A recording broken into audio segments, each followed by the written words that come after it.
Hi everyone. तो आज discuss करेंगे 3-4 स्टॉक्स को। बहुत सारे लोगों के क्वेश्चन थे स्टॉक के रिगार्डिंग कि स्टॉक्स के अंदर क्या करना चाहिए। कुछ कंपनी की साइट से भी अपडेट्स हैं, तो हम एनएसई की साइट पे जाकर के वो अपडेट्स चेक करेंगे। और ये वीडियो जो होगा वो सिर्फ एजुकेशन पर्पस के लिए होगा। मैं आप लोगों को कोई भी एनकरेजमेंट नहीं दूंगा स्टॉक को बाय या सेल करने के लिए। आपको बाय करना है, सेल करना है, आप अपने फाइनेंशियल एडवाइस से जरूर डिस्कस करें, उसके बाद ही अपनी पोजीशंस को उसके अंदर बिल्ड करें या फिर रिड्यूस करें। तो वीडियो को शुरू करते हैं। आईएफएल फाइनेंस पहला स्टॉक है और इसको हमने इसीलिए लिया है यहाँ पे क्योंकि बहुत लोगों को क्वेश्चन ये आ रहा है कि स्टॉक जो है काफी ज्यादा बीट एंड डाउन है, क्या यहाँ पे हम स्टॉक को खरीद लें। और यहाँ पे एक अच्छा वॉल्यूम बना था, 9.51% की तेजी थी 27 मार्च को। तो बहुत लोगों को ये लग रहा है कि क्या ये फोमो हो सकता है, मतलब फियर ऑफ मिसिंग आउट, क्योंकि अगर ये स्टॉक यहाँ से चल गया तो क्या हम यहाँ पे इस रैली को मिस कर देंगे। तो बेसिकली देखो, 700 रुपए का भाव था, 700 रुपए के भाव के बाद में स्टॉक जो है कहीं 314 के लेवल पे यहाँ पे आगे आएगा। और आने का क्या रीजन है वो मैंने इस वीडियो के अंदर आप लोगों को समझा रखा है, किस तरीके से आरबीआई ने जो है इनका एक गोल्ड लोन का जो पूरा पोर्टफोलियो जो है पूरे बिजनेस का, वो इनको बोला है अभी कुछ समय के लिए ये लोग आगे गोल्ड लोन का बिजनेस नहीं कर सकते जब तक कुछ फाइंडिंग्स वगैरह आरबीआई कर रहा है, कुछ ऑडिट वगैरह कर रहा है इस कंपनी के ऊपर। तो जैसे ही वो चीजें आरबीआई की तरफ से इनको ग्रीन सिग्नल मिलेगा, वापस से ये वो बिजनेस ये शुरू कर पाएंगे, या फिर हो सकता है आरबीआई वो बिजनेस परमानेंटली स्टॉप भी कर दे। उस पर कोई क्लैरिटी अभी नहीं है, लेकिन आप देख सकते हो यहाँ पे तेजी बनी है। अब तेजी बनने का जो कारण है, अगर आप यहाँ पे आईएफएल फाइनेंस के एनएससी की साइट पर आओगे और यहाँ पे आप अनाउंसमेंट्स के अंदर आकर देखोगे तो एक ये डॉक्यूमेंट आपको मिल जाएगा। इस डॉक्यूमेंट के अंदर यहाँ पे आईएफएल ने एनएससी को इन्फॉर्म किया हैगा कि आईएफएल ने 50,000 नॉन कन्वर्टेबल डिवेंचर्स जो है इशू करे हैं प्राइवेट प्लेसमेंट के जरिए। और इशू करने से इनको जो है पैसा रेस किया है इन्होंने। कितना पैसा रेस किया इन्होंने? 500 करोड़ रुपीस, 500 करोड़ रुपए इन्होंने मार्केट से उठाया हैगा। ये एक एनबीएफसी कंपनी है। मार्केट से पैसा उठाने की जरूरत इनको इसीलिए पड़ती है क्योंकि ये पैसा लेंगे बाजार से, उसको आगे ब्याज पे देंगे, ऑफ कोर्स उससे बीच में जो मार्जिन है उसको कमाएंगे। मार्जिन कैसे? 9.5% पे इन्होंने रेस किया है, तो हो सकता है ये आगे उसको 12% पे आगे इंटरेस्ट पे दे, 13, 14, 15, 18, जो भी इनका एक डिफरेंट डिफरेंट कैटेगरी है लोन की, वो सब मैंने यहाँ पे समझा रखी है, आप देख लेना इसके अंदर। नेट नेट 500 करोड़ उठा लिया और उसके बाद में मार्केट में इसमें तेजी बन जाती है। तो बहुत लोगों को क्वेश्चन देखो ये होगा कि यार स्टॉक को यहाँ पे खरीद लें। तो खरीदने के पहले देखो कुछ चीजें हमें समझनी जरूरी है। पहली चीज, एक तो इनका गोल्ड लोन का बिजनेस जो है वो इम्पैक्टेड है। और गोल्ड लोन का बिजनेस का जो पोर्टफोलियो है लगभग 30% का है।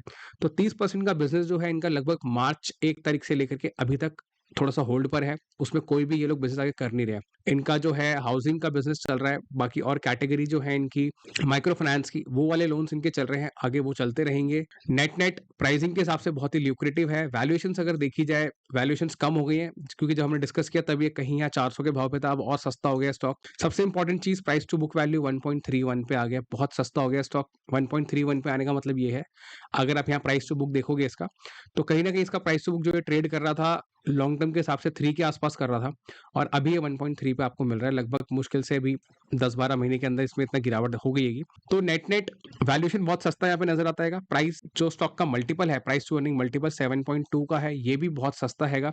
अगर आप इसका पीई रेशियो से इसको कंपेयर करेंगे तो इसका ऑल टाइम हाई पी लगभग 19 पॉइंट्स के आसपास में हैगा, और अभी आपको 7 के पीई पे मिल रहा है। तो पीई भी काफी सस्ता है स्टॉक का। डेट टू इक्विटी बहुत ज्यादा नहीं है, कंपनी ने बहुत ज्यादा पैसा मार्केट से उठाया हुआ नहीं है। अब इनके पास में आगे स्कोप है, ये और पैसा उठा सकते हैं बाजार से कंपेयर टू अदर एनबीएफसीज, और उसको आगे लोन पे दे सकते हैं। तो इसीलिए कंपनी ने 500 करोड़ उठाया, लेकिन 500 करोड़ इस कंपनी के हिसाब से कोई बहुत बड़ी रकम नहीं है। कोई बहुत चमत्कार नहीं कर देंगे 500 करोड़ को उठा करके। क्यों? क्योंकि अगर आप इनका बैलेंस शीट देखोगे तो इनके पास ऑलरेडी 40,000 करोड़ की बोरिंग्स पहले से ही है। जिस कंपनी में 40,000 करोड़ से ज्यादा की बोरिंग्स हो उसके लिए 500 करोड़ कोई बड़ी बात नहीं है, ठीक है। लेकिन स्टिल 500 करोड़ जो है इनके ओवरऑल रेवेन्यू के अंदर आपको आगे बेनिफिट होता हुआ नजर आएगा, जिस हिसाब से इनके बिजनेस बढ़ेगा। वापस उसी सवाल पे आते हैं, क्या यहाँ पे खरीदने को रिकमेंडेशन कोई भी नहीं है।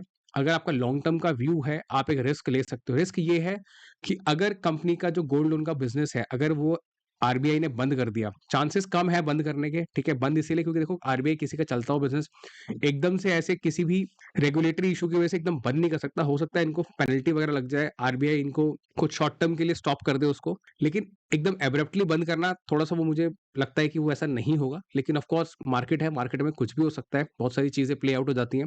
तो रिस्क है यहाँ पे। अगर आपका रिस्क एपिटाइट बहुत अच्छा है तो आप यहाँ पोजीशन बना सकते हो। आप अपने फाइनेंशियल एडवाइजर से डिस्कस करो, अगर उनको लगता है कि आपके पोर्टफोलियो के अकॉर्डिंगली फिट बैठता है यहाँ से, क्योंकि वैल्यूएशन बहुत ही सस्ता यहाँ पे नजर आ रहेगा। और सस्ते का मतलब ये है कि हम हर एक स्टॉक को खरीद लें, लेकिन हाँ, अगर आपका रिस्क अच्छा है तो आप यहाँ पे ले सकते हो, क्योंकि जब ये स्टॉक यहाँ से रैली करेगा, जब इनका आरबीआई वाला इशू जब सॉल्व हो जाएगा, प्लस इनके क्वार्टर 4 के नंबर्स अगर ठीक-ठाक आए, क्वार्टर 4 के नंबर्स बहुत इंपॉर्टेंट है, क्योंकि 1 महीने का इम्पैक्ट आपको वहाँ देखने को मिलेगा।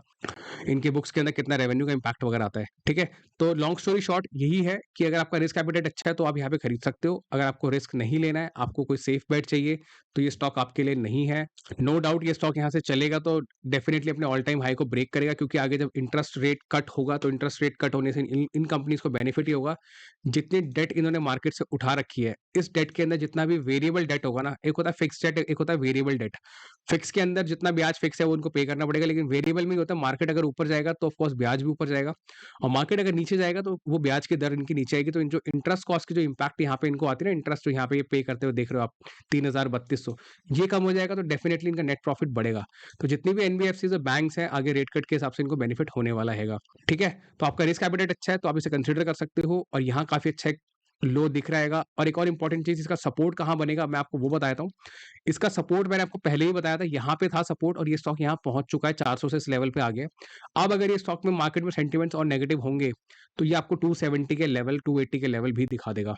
और बाजार है, बाजार में कुछ भी हो सकता है, मुझे नहीं पता आएगा नहीं आएगा, मुझे लगता है यहाँ से रिवर्सल होने के चांसेस ज्यादा है, लेकिन स्टिल मार्केट में कुछ भी हो सकता है। अगर आप खरीद रहे हो तो झटपट नहीं खरीदना, बहुत ज्यादा नहीं खरीदना, धीरे धीरे करके खरीदना, ताकि हो सकता है अगर आपने यहाँ खरीदा है, थोड़ा पैसा आप नीचे भी लगा सकते हो 270 के लेवल अगर ये आपको दिखाए तो ये सपोर्ट लेवल बहुत इंपॉर्टेंट है, 270 280 के आसपास का। ठीक है, तो ये है पहला स्टॉक। अगर आपको फंडामेंटल्स और डिटेल में समझने हैं, क्या बिजनेस है, क्या लॉन्ग टर्म है, तो ये वीडियो यहाँ पे आप मेरी प्लेलिस्ट में आके देख सकते हो। अगर इस वीडियो को आप 3 महीने बाद भी देखोगे तो भी आपको इसमें पूरी अंडरस्टैंडिंग मिलेगी, क्योंकि बिजनेस मॉडल पूरा मैंने समझा रखा है इसके अंदर। बात करते हैं दूसरे स्टॉक की। दूसरा स्टॉक जो है कल्याण ज्वेलर्स है, और कल्याण ज्वेलर्स के चार्ट को अगर मैं आपको दिखाऊं तो लगभग देखो ये ऑल टाइम हाई के पास में स्टॉक है, बहुत सॉलिड इसमें रैली आ चुकी है। लास्ट टाइम जब हमने डिस्कस किया 98 के लेवल पे था, और उस डिस्कशन के अंदर लगभग अभी मेरे ख्याल 1 साल भी पूरा नहीं हुआ है, अभी लगभग 10 महीने ही हुए होंगे लास्ट जब हमने ये डिस्कस किया था ये स्टॉक यहाँ कहीं 98 के लेवल पे मई मंथ के अंदर, और अभी ये यहाँ है। तो काफ़ी लोगों का ये क्वेश्चन है क्या स्टॉक को बेच दें? देखो बेचने का तो मुझे लगता नहीं है अभी टाइम आया है इसको बेचने का। बेचने का टाइम इसीलिए नहीं है क्योंकि यहाँ पे देख सकते हो आप कि इसमें अच्छी ग्रोथ आ रही है। तो ग्रोथ कंपनीज़ को आपको होल्ड करना चाहिए। दूसरी चीज़ ताकि ये है कि देखो यहाँ पे इनको नोटिस आया हुआ है, और नोटिस के अंदर यहाँ पे 19.83 करोड़ का ये इनकम टैक्स का नोटिस यहाँ कंपनी को मिला है। और 19.83 करोड़ देखने के बाद मैंने इसको नीचे पढ़ा भी नहीं कि इसके अंदर क्या है। वो इसीलिए क्योंकि अगर आप इसकी वैल्यूएशन के हिसाब से देखोगे, इसके प्रॉफिट्स के हिसाब से देखोगे, तो 19.83 करोड़ का नोटिस इस कंपनी के लिए कुछ भी नहीं है, क्योंकि इनका प्रॉफिट ही लगभग 400 करोड़ से ज़्यादा का हैगा, ठीक है? 14 करोड़ की इनकी सेल्स है। तो बहुत ही मिनिस्क्यूअल है, बहुत ही छोटा-सा नंबर है, पीनट्स की तरह है इस कंपनी के लिए, कोई पैनिक करने वाली बात नहीं है। हाँ, एक और इम्पोर्टेंट चीज़, काफ़ी लोग ये सोच रहे होंगे कि क्या यहाँ पे पोज़ीशन बना लें? तो देखो मैं पोज़ीशन बनाने की रिकमेंडेशन आपको यहाँ पे बिल्कुल नहीं दूँगा, ठीक है? आपके फाइनेंशियल एडवाइज़र आपको अगर सजेशन दे तो आप खरीद सकते हो, लेकिन मेरे अकॉर्डिंगली इसकी वैल्यूएशन बहुत ज़्यादा है यहाँ पर, ठीक है? 80 के पीई पे स्टॉक हैगा, अगर आप 80 के पीई पे स्टॉक खरीदोगे तो आप क्या ही पैसा बनाओगे? 80 के पीई से जिसने अगर नीचे खरीदा हुआ है ऑफ कोर्स वो तो प्रॉफिट को राइड करे, जिसने यहाँ 200, 250, 98, 100 के लेवल पे लिया हुआ है। आप इसको राइड करो अभी धीरे-धीरे करके, डेफिनिटली स्टॉक थोड़ा-सा वॉलेटाइल होगा आगे जाकर के, स्टॉक थोड़ा-सा नीचे आएगा फिर ऊपर जाएगा। वो मार्केट का ट्रेंड है, 15% 20% का करेक्शन स्टॉक में हो सकता है, आगे जाके आपको देखने को मिले।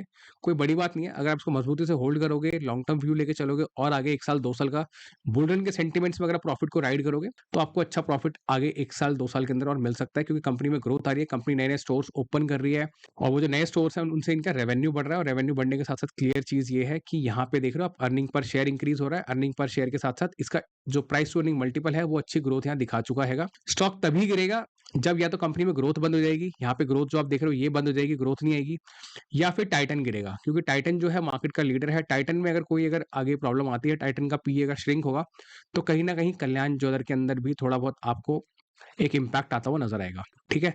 इसके सपोर्ट लेवल की बात करें तो कोई खास सपोर्ट लेवल यहाँ पे है नहीं, ये सिर्फ 15% तक का सपोर्ट देख रहे हैं। 20 डे मूविंग एवरेज जो उसकी लाइन है वीकली चार्ट में आप देख सकते हो, ये यहाँ कहीं सपोर्ट लेता है और फिर ऊपर निकल जाता है। तो किसी को खरीदना है तो 15-20% की करेक्शन अगर आपको दिख जाए बाजार में आगे जा करके, तो आप ले सकते हो, लेकिन लॉन्ग टर्म व्यू के हिसाब से प्लस अच्छे से एनालिसिस कर लेना, उसके बाद ले लेना। बात करते हैं तीसरे स्टॉक की। तीसरा स्टॉक जो है वो है एक हेल्थ केयर इंडस्ट्री के स्टॉक्स हैं ये, चाहे वो मैक्स हेल्थ केयर हो, चाहे वो रेनबो हो, अपोलो हो, पूरी हेल्थ केयर इंडस्ट्री यहाँ पर हैगी। और इसके अंदर प्रॉब्लम देखो यही आई थी कि जो हमारे सुप्रीम कोर्ट है, उन्होंने इनको यही बोला था कि जितने भी इनके ट्रीटमेंट्स होते हैं अलग-अलग, फॉर एग्जांपल अगर कोई भी सर्जरी होती है अलग-अलग कैटेगरी के अंदर बॉडी में, तो उनके प्राइसेज़ जो है हर एक हॉस्पिटल के अंदर अलग-अलग चार्ज किए जा रहे होंगे, कोई उसमें सिंक्रोनाइज़ेशन नहीं है। अकॉर्डिंग टू सुप्रीम कोर्ट उसमें सिंक्रोनाइज़ेशन होना चाहिए, ये कोई भी बहुत ज़्यादा प्राइसिंग नहीं चार्ज कर सकते हैं, कुछ प्राइसिंग इनको कम करनी चाहिए।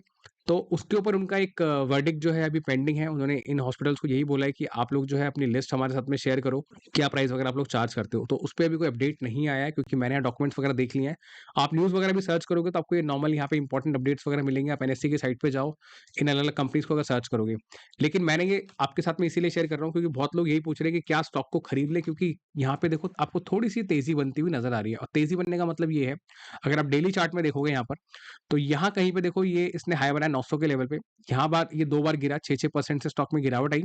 यहाँ कहीं इसने कंसोलिडेट किया 720 पे, अब ये ऊपर की तरफ रिकवर करके आएगा, 823 पे पहुँच गया। और बहुत लोगों को ऐसा लग रहा है फियर ऑफ मिसिंग आउट कि क्या ये रैली हम मिस कर देंगे, एक अच्छा स्टॉक हमारे हाथ से निकल जाएगा। तो देखो मेरी तरफ से कोई भी रिकमेंडेशन नहीं है आपको खरीदने की। और रिकमेंडेशन देखो मैं आपको इसीलिए भी नहीं दे रहा हूँ, क्योंकि अभी बादल छटे नहीं है और अभी डस्ट सेटल नहीं हुए। बादल छटने का मतलब ये है, जो सुप्रीम कोर्ट से एक नोटिफिकेशन इन लोगों को आ रखी है, जो नोटिस है कि आप पहले ये लिस्ट हमारे साथ में शेयर करो, और लिस्ट शेयर करने के बाद में सुप्रीम कोर्ट डिसाइड करेगा कि क्या प्राइसिंग रहेगी, या वो गाइड करेगा आगे इनको किस तरीके से इनको प्राइसिंग को सेट करना चाहिए। अगर ये लोग ठीक से नहीं करेंगे, तो सुप्रीम कोर्ट ने यहाँ तक के वर्ड्स यूज किए थे कि वो लोग सीजीएचएस की प्राइसिंग को इम्प्लाई कर देंगे इन हॉस्पिटल्स के ऊपर। तो सीजीएचएस की प्राइसिंग बहुत ही सस्ती होती है, क्योंकि वो सेंट्रल गवर्नमेंट हेल्थ स्कीम के प्राइसेस होते हैं। ठीक है, अभी उसमें कोई क्लैरिटी है, जब तक वो क्लैरिटी ना आए मुझे नहीं लगता आप लोगों को खरीदना चाहिए। किसी को खरीदना भी था अगर, तो यहाँ पे कहीं खरीदने का अच्छा मौका था 725 के लेवल पे। अब स्टॉक चल गया है, प्राइस टू अर्निंग मल्टीपल जो है वो थोड़ा-सा ज़्यादा आएगा। और डेफिनिटली देखो ये ब्लू चिप कंपनीज़ हैं, चाहे वो मैक्स हेल्थ केयर हो, अपोलो हो, ब्लू चिप कंपनीज़ के जो पीई होते हैं बहुत ज़्यादा होते हैं, क्योंकि इनके अंदर जो इन्वेस्टर्स होते हैं अपने स्टॉक को बेचते नहीं है। प्लस जो न्यू इन्वेस्टर हैं एफआईआई, डीआई, वो भी अपनी पोजीशंस को कम करते हैं, ज़्यादा करते हैं। मतलब एफआईआई जैसे इंटरेस्ट रेट के अकॉर्डिंगली मार्केट से निकलता है, इंटरेस्ट रेट घटता है, तो एफआईआई वापस से इंडियन मार्केट के अंदर इन ब्लू चिप स्टॉक्स को खरीदता हैगा। नेट लॉन्ग टर्म व्यू देखा जाए तो मेरे अकॉर्डिंगली स्टॉक अगर आपको नीचे 10-20% की गिरावट में, जैसे देखो अभी यहाँ पर ये जो अपोलो है, थोड़ा नीचे मिल रहा है, लेकिन इसकी वैल्यूएशन और भी ज़्यादा है, 116 का पी है। 116 के पी पे आप क्या पैसा बनाओगे? इससे बेटर कंपनीज़ आपको बाज़ार के अंदर मिल जाएँगी, ठीक है? जिनके पास में है डेफिनिटली उन जिन्होंने नीचे के भाव में खरीदा हुआ है, उनका बेचने का कोई सेंस नहीं बनता। ऑलरेडी देखो यहाँ करेक्शन आ चुका है 700 के लेवल पे, थोड़ा और नीचे भी अगर ये मैक्स हेल्थ के नीचे आएगा तो 600 के लेवल पे आ जाएगा। किसी ने अगर नीचे खरीदा हुआ है तो आप प्रॉफिट को राइड करो, धीरे-धीरे करके आगे क्लैरिटी मिलेगी तो आपका स्टॉक चल जाएगा। जिसको नई पोज़ीशन बनानी है वो तभी बनाए जिसका व्यू आगे 5 साल, 6 साल, 7 साल, 8 साल का हो, 2-3 साल का भी नहीं। क्योंकि ये कंपनीज़ ऐसी हैं कि एक बार चल जाती हैं, फिर थोड़ा साइडवेज़ हो जाती हैं, फिर चल देखो यहाँ पे देखो आप चल गया स्टॉक, साइडवेज़ हो गया, फिर चल गया, फिर थोड़ा-सा इश्यू आया, थोड़ा साइडवेज़ हो जाएगा, फिर चल जाएगा। तो अगले 5 साल में कहीं जाके आपको एक अच्छा कंसोलिडेटेड सीएजीआर मिलेगा इसके अंदर। तो नेट-नेट लॉन्ग टर्म व्यू के हिसाब से आपको पोज़ीशन बनानी है, थोड़ी करेक्शन आने दो और दोबारा से सेंटिमेंट्स आगे थोड़े नेगेटिव होंगे, बाज़ार के अंदर करेक्शन आपको देखने को मिल जाएगा, कोई बड़ी बात नहीं है। तब आप स्टॉक को खरीद लेना, जल्दबाज़ी में नहीं खरीदना। और दूसरी चीज़, इसकी न्यूज़ को ट्रैक करते रहना कि सुप्रीम कोर्ट की तरफ से क्या लेटेस्ट न्यूज़ आर्टिकल्स आपको देखने को मिल रहे हैं। स्टॉक अगर गिर जाए, तो भी आप खरीद सकते हो, लेकिन वही वाली बात है, अपने फाइनेंशियल एडवाइज़र से ज़रूर डिस्कस कर लेना कि उनका क्या सजेशन है, ऐसी कंपनीज़ आपके पोर्टफोलियो के अंदर सेट बैठती हैं या नहीं बैठती हैं। नो डाउट ये सेक्टर की कंपनीज़ बहुत अच्छी हैं, सब आगे इनका फ्यूचर बहुत सॉलिड है, ये 10 साल, 20 साल वाली कंपनीज़ हैं, हॉस्पिटल सेक्टर कभी भी बंद नहीं होगा। मैं बहुत बुलिश हूँ स्टॉक को लेकर के, इन सभी कंपनीज़ को लेकर के, लेकिन वैल्यूएशन बहुत इंपॉर्टेंट है। देखो स्टॉक तो चलेंगे ही चलेंगे, लेकिन वैल्यूएशन कितना चलेंगे ये डिसाइड करेगा, ठीक है? पी, अगर पी आपको नीचे कहीं मिल जाए करेक्शन में, तो आप इसमें एंटर हो जाओ लॉन्ग टर्म व्यू के हिसाब से। शॉर्ट टर्म व्यू के लिए कोई मत एंटर होना, कोई फायदा ही नहीं है। अगर सुप्रीम कोर्ट ने थोड़ा बहुत 19-20 वर्डिक्ट दे दिया, तो आप कहीं न कहीं इसमें ब्लॉक हो जाओगे, ठीक है? तो ये है वो 3 कंपनीज़। और आगे अगर आप लोग जो भी कमेंट्स करोगे, मैं उनको वीडियोज़ के ज़रिए आप लोगों के साथ शेयर करूँगा, ताकि मुझे भी बताने में थोड़ा ईज़ी होता है आप लोगों को कि हाँ, क्या मेरा व्यू है, एक कमेंट के अंदर पूरा रिप्लाई नहीं बन पाता है। तो आपको और किसी स्टॉक के रिगार्डिंग कोई भी क्वेश्चन हो तो आप ज़रूर कमेंट करें, हम उसको भी डिस्कस करेंगे। और जिस तरीके से मैं ये सभी डिटेल्ड एनालिसिस वगैरह आप लोगों के साथ शेयर करता हूँ, अगर आपको हॉस्पिटल के बारे में और जानना है, यहाँ पे मैंने बता रखा हैगा, ठीक है? आईआईएफएल फाइनेंस मैंने यहाँ बता रखा है। कल्याण ज्वेलर वाला वीडियो बहुत ही पुराना है, 10 महीने पुराना। आप उसको तब भी देखोगे तो भी आपको समझ आ जाएगा कि ये ग्रोथ कहाँ से आ रही है, ठीक है? ये जो कल्याण ज्वेलर का जो स्टॉक जो इतना चला है ना, आपको पूरी क्लैरिटी उसमें वीडियो में देख के समझ आ जाएगी कि हमें तभी समझ आ गया था 10 महीने पहले कि स्टॉक में बड़ी तेज़ी बन सकती है, और वो कैसे बन सकती है वो उस वीडियो के अंदर आप यहाँ के नीचे आके स्क्रॉल डाउन करोगे, आपको मिल जाएगी। बाकी सभी वीडियोज़ आप कंसिडर कर सकते हो लॉन्ग टर्म व्यू के हिसाब से। तो इस वीडियो के लिए इतना ही, मिलते हैं अगली वीडियो में। Thank you so much.